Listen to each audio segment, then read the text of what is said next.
What if power isn't about being followed, but about making sure no one can escape you?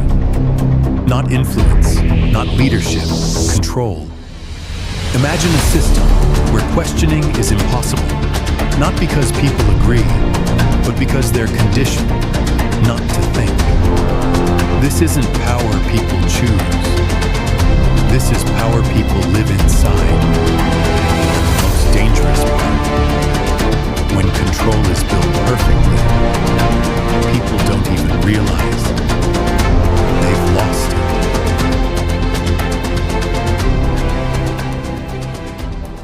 Power is not given. It is taken. It moves in silence. It controls perception. Psychology of power. Master the mind. Control the game. Part 1. The architecture of absolute power. What if power is not built on admiration, but on control? Not influence, not inspiration, but something far more stable and far more dangerous. Because admiration can disappear, influence can fade, inspiration can be replaced. But control, when constructed correctly, does not collapse. It sustains itself. And that is where this story begins. Before Kim Jong-un became one of the most controversial leaders in modern history, he didn't climb into power. He was born into it. And that changes everything. Because power that is earned and power that is inherited do not follow the same rules. When power is earned, it must prove itself. When power is inherited, it must protect itself. And protection requires something most systems avoid: total control. Not partial control, not negotiated control, absolute. Because inherited power is fragile. It depends on perception, and perception is unstable. It shifts, it evolves, it breaks, unless it is controlled. So the strategy changes. It is no longer about growth. It is about preservation, maintaining structure, maintaining belief, maintaining authority. And that requires precision, control over information, control over perception, control over behavior. Because information defines reality. What people know becomes what they believe, and what they believe becomes how they act. So if information is limited, reality becomes limited. And when reality is limited, alternatives disappear. And when alternatives disappear, choice becomes illusion. This is not accidental. It is constructed deliberately, because the strongest centralized systems do not rely on persuasion. They rely on consistency. Consistency of message, consistency of structure, consistency of consequence. Because inconsistency creates doubt, and doubt is the beginning of collapse. So everything must align, every image, every narrative, every signal, reinforcing one core idea. Authority is not questioned, it is accepted. And this is where psychology becomes power. Because the system is not just external, it becomes internal, embedded in habits, in perception, in identity. And identity is the most powerful layer of all. Because when people internalize a system, they no longer resist it, they sustain it. And that is the highest level of control. Not enforcement, acceptance, but acceptance must be maintained. Because reality, by nature, pushes against control. Information leaks, perceptions shift, external pressure grows, and when external systems interact, contrast appears. And contrast creates awareness, and awareness creates risk. So the system must evolve, not by opening, but by adapting, maintaining control while navigating exposure. And that requires something rare: precision, not reaction, not instability, controlled response. Because reaction is emotional, and emotion creates unpredictability. But power at this level cannot be unpredictable. It must be calculated, because unpredictability creates fear, but too much unpredictability creates instability, and instability destroys power. So the balance must be exact, strong enough to enforce, controlled enough to sustain. And this is where most people misunderstand power entirely. They think power is about dominance. It's not. It's about stability, the ability to maintain structure under pressure, under scrutiny, under time. Because time exposes everything. Weak systems collapse, unstable structures break, inconsistent leadership fails, but structured power endures because it is not reactive. It is built layer by layer until it becomes self-sustaining. And once power becomes self-sustaining, it no longer depends on constant effort. It becomes embedded. And when something is embedded, it is no longer visible, but it is still controlling everything. This is the deeper layer, the one most people never see, because they focus on surface-level power, titles, positions, authority, but real power exists beneath that, in systems, in structures, in psychology. And once you understand that, you start seeing patterns, not just here, everywhere, because all power systems follow similar foundations: control of information, control of perception, control of behavior. The difference is how they are balanced. Some systems prioritize freedom, some prioritize influence, some prioritize control, and each choice creates different outcomes, different risks, different consequences. Because power always comes with trade-offs, always. The question is not whether power exists, it's how it is structured and what it requires to survive. Because in the end, power is not defined by how it begins, but by how it sustains itself. And that is the part most people never understand. They see power at the surface, but never study the system beneath it. But once you see the system, everything changes. Because now you're not just observing a leader, you're observing a framework, a structure, a psychological architecture that explains how power is built, how it is maintained, and how it survives. And once you understand that, you can no longer see power the same way again. Part 2. Maintenance, expansion, and the mechanics of control. Because building power is only the beginning, maintaining it is where everything becomes difficult. Because once power is established, it immediately begins to face pressure, not just from outside, but from within.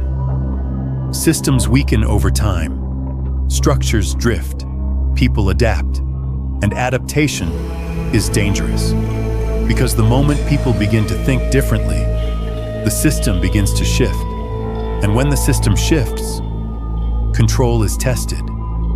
So the question becomes, how do you maintain control in a world that is constantly changing? The answer is not force. Force is temporary. It creates compliance, but not stability.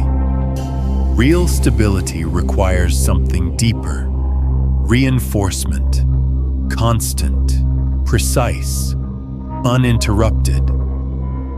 Because control is not a moment, it is a process, a continuous system of reinforcement, designed to keep perception aligned. This is where repetition becomes critical. Not random repetition, strategic repetition. Messages repeated, symbols repeated, narratives repeated, until they become automatic. Because the human mind does not hold on to what is true, it holds on to what is familiar, and familiarity creates acceptance, and acceptance creates stability.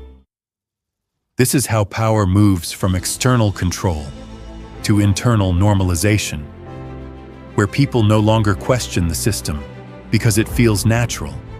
And when something feels natural, it is no longer resisted. It is followed automatically. This is the second layer of power, normalization.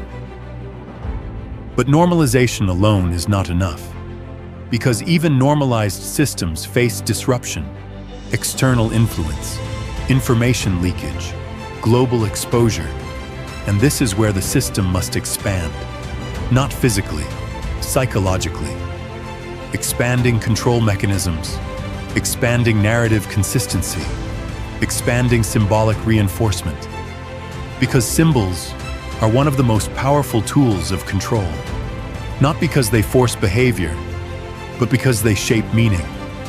And meaning shapes identity, and identity shapes behavior. So when symbols are consistent, identity becomes stable. And when identity is stable, the system becomes resilient. This is not accidental. It is designed. Because design creates predictability, and predictability creates control. But there is another layer, one that is often misunderstood: uncertainty. Because while predictability stabilizes the system, uncertainty reinforces it. Strategic uncertainty, not chaos, controlled unpredictability. Because when people cannot fully predict outcomes, they remain cautious, and caution reinforces compliance. This is the balance: stability and uncertainty, predictability and control, consistency and consequence, all operating together. Because too much stability creates complacency, and complacency creates risk. But too much instability creates collapse. So the system must remain balanced, always. And this is where leadership becomes precision, not reaction, not emotion, but calibration. Adjusting signals, adjusting responses, adjusting intensity, based on conditions. Because power is not static, it is dynamic, constantly adapting, constantly adjusting, and leaders who fail to adapt lose control, not instantly, but gradually, until the structure weakens. And once the structure weakens, everything else follows. This is why perception must always be maintained, because perception is the foundation, not reality, perception. Because reality can be complex, but perception simplifies it, and simplified reality is easier to control. This is why messaging must remain clear, direct, consistent, reinforced, because clarity removes doubt, and doubt is the most dangerous element in any system, because doubt spreads quietly, internally, without visibility, until it becomes collective. And once doubt becomes collective, control begins to weaken. So doubt must be prevented before it spreads, through consistency, through reinforcement, through structure. And this is where discipline becomes essential. Not just personal discipline, system-wide discipline. Consistency across all levels. Because inconsistency at any level creates cracks, and cracks expand over time, under pressure, until they break the system. So everything must align. Leadership, structure, messaging, behavior, all reinforcing the same pattern, all maintaining the same direction, because direction creates stability, and stability sustains power. But there is still one more layer: external pressure. Because no system exists in isolation. Global visibility, international interaction, external influence, all create tension, and tension must be managed, not avoided. Because avoidance creates weakness, But overreaction creates instability. So again, precision, controlled signaling, strategic responses, calculated actions, because every action sends a signal, and signals shape perception, not just internally, but globally, and global perception affects internal stability, which means external strategy is part of internal control. Everything is connected, and that is the complexity of power at this level. It is not linear, it is layered, interconnected, psychological, and constantly evolving, which leads to a deeper realization. Power is not maintained by strength alone. It is maintained by structure, by consistency, by control over perception, and by the ability to adapt without losing alignment. Because once alignment is lost, power begins to fragment, and fragmentation leads to instability, and instability leads to collapse. Not immediately, but inevitably. So the entire system is designed to prevent that, to maintain alignment, to sustain perception, to reinforce behavior, continuously, relentlessly. Because in the end, power is not about reaching the top. It is about staying there. And staying there requires something most people never develop: sustained control over systems, over perception, over time. And that is what defines real power. Not how it begins, but how it survives. Part 3: Risk, Fragility, and the Limits of Power. Because no system, no matter how controlled, is immune to pressure. Not permanent, not untouchable, only sustained for as long as it can adapt. And this is where power reveals its final truth. It is not defined by strength, but by resilience. Because every system eventually faces its limits. Not from one direction, from all directions.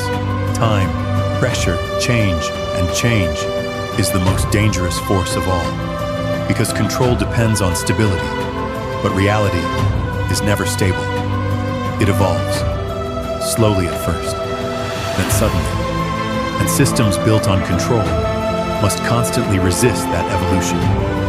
But resistance comes at a cost. Because the more a system resists change, the more pressure it accumulates. And pressure never disappears. It builds, internally, externally, until it reaches a point where it must be released, or it breaks the system. This is the paradox of power. The stronger the control, the greater the pressure. And the greater the pressure, the higher the risk. Not immediate risk, delayed risk. Because controlled systems often appear stable for long periods, until they aren't. And when instability appears, it appears fast. Because what was hidden becomes visible. What was controlled becomes uncertain. What was stable begins to shift. And once that shift begins, it is difficult to stop. This is why adaptability is critical, not optional. Because systems that cannot adapt collapse. Not because they are weak, but because they are rigid. And rigidity breaks under pressure. But adaptation is complex, because adapting too much can weaken control, and adapting too little can create collapse. So again, balance, always balance, between control and flexibility, between structure and adjustment, between stability and change. And this is where the limits of power become visible, because absolute control cannot remain absolute forever. Not in a changing world, not under constant pressure, not across time, which means every system must eventually confront its own limits, not through failure alone, but through tension, continuous tension, between maintaining control and adapting to reality. And this tension never disappears.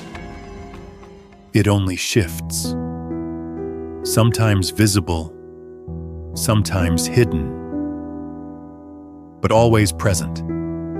And this is where perception becomes even more critical, because when pressure increases, perception must remain stable, even if reality is not.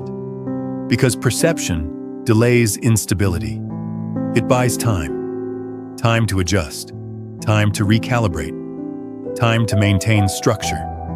But time is not infinite, and eventually, reality catches up. And when it does, systems must respond, not react, respond. Because reaction creates instability, but response can restore balance if it is precise, if it is controlled, if it is aligned. And alignment is the final safeguard of power. Because once alignment breaks, everything fragments. Messaging diverges, structure weakens, behavior shifts, and once fragmentation begins, control becomes difficult. Because now the system is no longer unified, it is divided. And division is the beginning of collapse. Not always visible, not always immediate, but inevitable, which brings us to the final realization. Power is not permanent. It is maintained, continuously, relentlessly. And the moment that maintenance stops, power begins to fade. Not instantly, but gradually, until it is no longer what it once was. And this is where the true nature of power becomes clear. It is not dominance. It is not control. It is not even authority. It is a system, a structure, a balance of forces, constantly managed, constantly adjusted, constantly reinforced. And that system is always under pressure, always evolving, always at risk. Because power does not exist in isolation. It exists in a world that is constantly changing, and change will always test it. The only question is, can it adapt without losing itself? Can it evolve without breaking its structure? Can it sustain control while facing reality? Because those are the limits, not defined by strength, but by flexibility, not defined by authority, but by resilience, and not defined by how power begins, but by how long it survives. So in the end, this is not just a story about a leader. It is a story about power itself, how it is built, how it is maintained, how it is tested, and how it can eventually reach its limits. Because once you understand that, you no longer see power as absolute. You see it as conditional, dependent, fragile beneath its surface. And that changes everything. Because now, you are no longer just observing power. You are understanding it. And once you understand it, you see the truth most people never see. Power is not something that exists. It is something that is constantly being held together. And the moment that stops, everything changes.